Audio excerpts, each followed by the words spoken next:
ये आकाशवाणी रायपुर है। प्रादेशिक समाचार बुलेटिन के साथ मैं शुभ्रा भट्टाचार्य।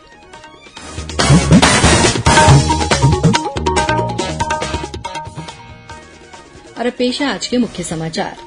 प्रधानमंत्री नरेंद्र मोदी ने कहा कि महिलाओं के खिलाफ अत्याचार के मामलों में सख्त कानून और त्वरित फैसले की जरूरत है।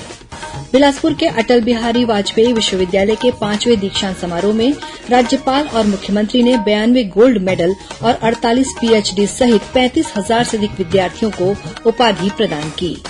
प्रदेश में कल से शुरू होगा राष्ट्रीय पोषण माह। इस दौरान समग्र पोषण की थीम पर विभिन्न गतिविधियां आयोजित की जाएंगी। और छत्तीसगढ़ पुलिस ने अंतर्राज्यीय गांजा तस्करी के बड़े रैकेट का खुलासा करते हुए 8 आरोपियों को किया गिरफ्तार।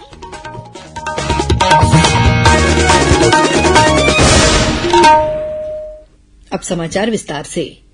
प्रधानमंत्री नरेंद्र मोदी ने कहा है कि महिलाओं पर अत्याचार और बच्चों की सुरक्षा समाज के लिए गंभीर चिंता का विषय है। महिलाओं के खिलाफ अत्याचार के मामलों में सख्त कानून और त्वरित फैसले की जरूरत है। श्री मोदी ने आज नई दिल्ली के भारत मंडपम में जिला न्यायपालिका के 2 दिन के राष्ट्रीय सम्मेलन का उद्घाटन करने के बाद ये बात कही। प्रधानमंत्री ने कहा कि महिलाओं के खिलाफ अत्याचार से संबंधित मामलों में जितनी जल्दी से निर्णय लिए जाएंगे उतनी ही जल्दी महिलाओं की सुरक्षा सुनिश्चित हो पाएगी। बिलासपुर के अटल बिहारी वाजपेयी विश्वविद्यालय में आज 5वां दीक्षांत समारोह आयोजित किया गया। इस अवसर पर राज्यपाल रमेन डेका और मुख्यमंत्री विष्णुदेव साय ने 64 विषयों में विद्यार्थियों को 92 गोल्ड मेडल तथा 48 को पीएचडी और 35,000 से अधिक विद्यार्थियों को उपाधि प्रदान की।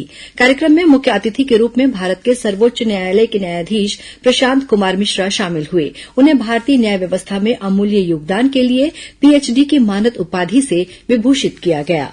दीक्षांत समारोह को संबोधित करते हुए राज्यपाल ने कहा कि विश्वविद्यालय हमारी सामूहिकता, ज्ञान और संस्कृति के संरक्षक हैं। विश्वविद्यालय में संचालित पाठ्यक्रम को न केवल उभरते हुए रुझानों और प्रौद्योगिकी के प्रति गतिशील और उत्तरदायी बनाना चाहिए, बल्कि इसमें भारतीय परंपरा की समृद्ध विरासत भी शामिल होनी चाहिए। वहीं मुख्यमंत्री श्री साय ने कहा कि राज्य सरकार विकसित छत्तीसगढ़ विजन के लक्ष्य को लेकर कार्य कर रही है। कार्यक्रम में केंद्रीय राज्य मंत्री तोखन साहू, उप मुख्यमंत्री अरुण साव और कुलपति आचार्य अरुण दिवाकर नाथ वाजपेयी मौजूद थे। इस बीच राज्यपाल रमेन डेका ने बिलासपुर जिले के प्रवास के दौरान जिले के अधिकारियों की बैठक लेकर विकास और अन्य गतिविधियों के बारे में जानकारी ली। इस मौके पर राज्यपाल ने अधिकारियों से कहा कि शासन की फ्लैगशिप योजनाओं का आमजनों को 100% लाभ मिलना चाहिए। इससे पहले राज्यपाल और मुख्यमंत्री ने आज बिलासपुर स्थित अटल बिहारी वाजपेयी विश्वविद्यालय परिसर में स्थापित पूर्व प्रधानमंत्री भारत रत्न स्वर्गीय अटल बिहारी वाजपेयी की प्रतिमा पर माल्यार्पण कर उन्हें श्रद्धांजलि अर्पित की। इस मौके पर राज्यपाल और मुख्यमंत्री ने विश्वविद्यालय के प्रकल्प ज्ञान पथ, अटल मुक्ताकाशी मंच और अटल सरोवर का लोकार्पण किया। राज्यपाल और मुख्यमंत्री ने विश्वविद्यालय परिसर में एक पेड़ मां के नाम अभियान के तहत पौधे भी लगाए। महतारी वंदन योजना के तहत प्रदेश की लाभार्थी महिलाओं को आगामी 2 सितंबर को 7वीं किश्त की राशि जारी की जाएगी। मुख्यमंत्री विष्णुदेव साय अपने निवास में आयोजित होने वाले तीजा पोरा तिहार के मौके पर लगभग 70 लाख हितग्राहियों के बैंक खाते में 1-1 हजार रुपए की राशि ऑनलाइन अंतरित करेंगे। इस योजना के तहत विवाहित महिलाओं को सालाना 12,000 रुपए दिए जाने का प्रावधान है। प्रदेश में स्वास्थ्य, पोषण और स्वच्छता संबंधित व्यापक प्रचार प्रसार के लिए इस वर्ष भी राष्ट्रीय पोषण माह कल से शुरू होगा। 30 सितंबर तक चलने वाले इस पोषण माह का मुख्य उद्देश्य पंचायतों को सक्रिय करना और जन आंदोलन में परिवर्तित करना है। इस दौरान एनीमिया, वृद्धि निगरानी, पूरक आहार, पोषण भी, पढ़ाई भी, बेहतर प्रशासन, पारदर्शिता और कुशल सेवा वितरण के लिए प्रौद्योगिकी, समग्र पोषण की थीम पर विभिन्न गतिविधियां आयोजित की जाएंगी। राष्ट्रीय आयुष मिशन की टीम ने रायपुर के शासकीय आयुर्वेद महाविद्यालय चिकित्सालय में हर पुष्य नक्षत्र में आयोजित होने वाले स्वर्ण प्राशन की सराहना की है। टीम के सदस्यों ने कल आयोजित स्वर्ण प्राशन का अवलोकन किया और अधिकारियों से जानकारी ली। इस दौरान राष्ट्रीय आयुष मिशन के अंतर्गत करीब 1600 बच्चों को स्वर्ण प्राशन कराया गया। श्रोताओं, कल रविवार को हल्बी और गोंडीबोली में समाचार बुलेटिन प्रसारित किए जाएंगे। ये दोनों बुलेटिन आकाशवाणी केन्द्र जगदलपुर से प्रसारित किए जाएंगे। इन्हें बस्तर संभाग में सुना जा सकेगा। हल्बी में समाचार बुलेटिन सुबह 7:30 बजे से और गोंडी में समाचार बुलेटिन शाम 6:30 बजे से प्रसारित किया जाएगा।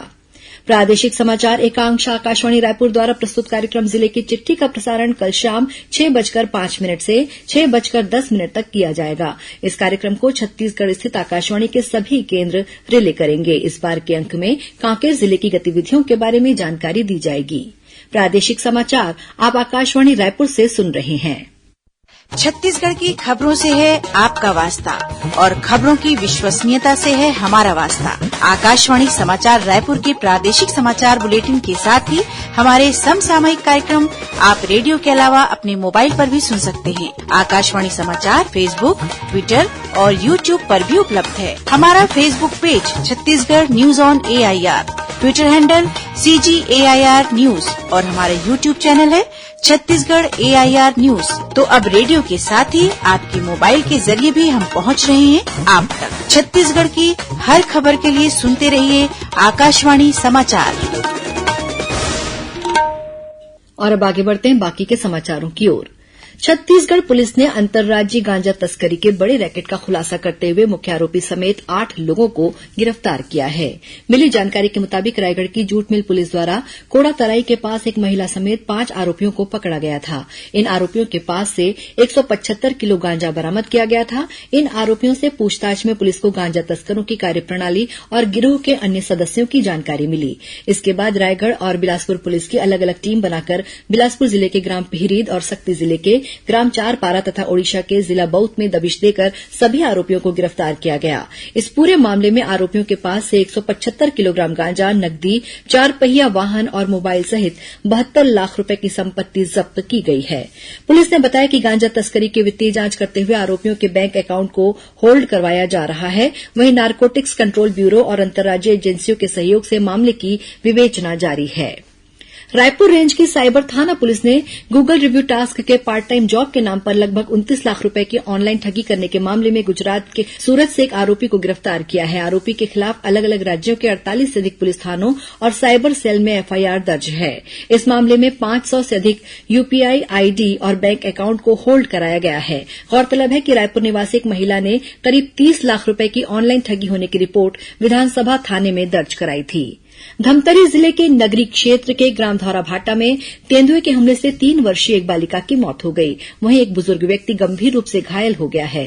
बुजुर्ग व्यक्ति अपने घर में सो रहा था। इसी दौरान तेंदुए ने उस पर हमला किया। तेंदुए के हमला करने की चीख पुकार सुनकर परिवार के लोग जाग गए और तेंदुआ भाग गया। इस घटना के बाद वन विभाग की टीम आसपास के गांवों में तेंदुए की निगरानी कर रही है और उसे जंगल की ओर भगाने का प्रयास कर रही है। बलौदाबाजार जिला मुख्यालय में कुछ माह पहले हुई हिंसा और आगजनी के मामले में पुलिस ने कल कोर्ट में चालान पेश किया।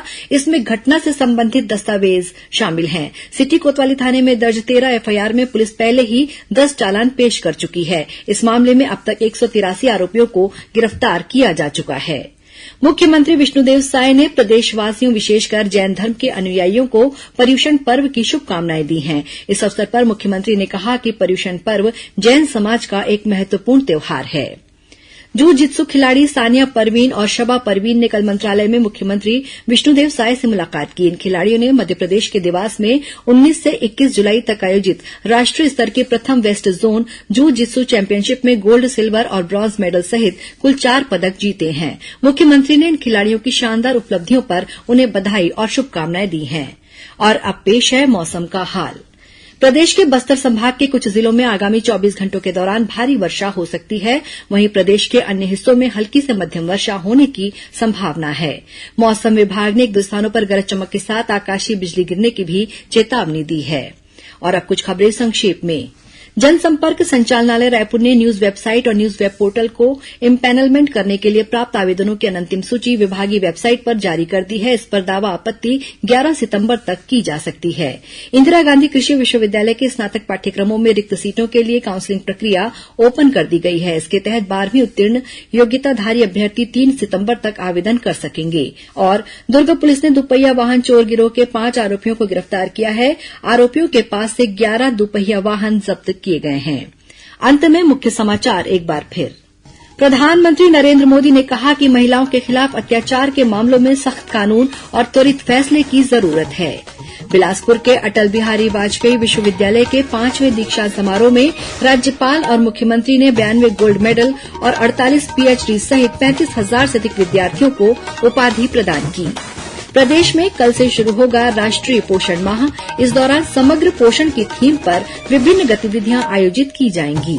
और छत्तीसगढ़ पुलिस ने अंतर्राज्यीय गांजा तस्करी के बड़े रैकेट का खुलासा करते हुए 8 आरोपियों को किया गिरफ्तार। इसी के साथ प्रादेशिक समाचार बुलेटिन समाप्त हुआ। नमस्कार।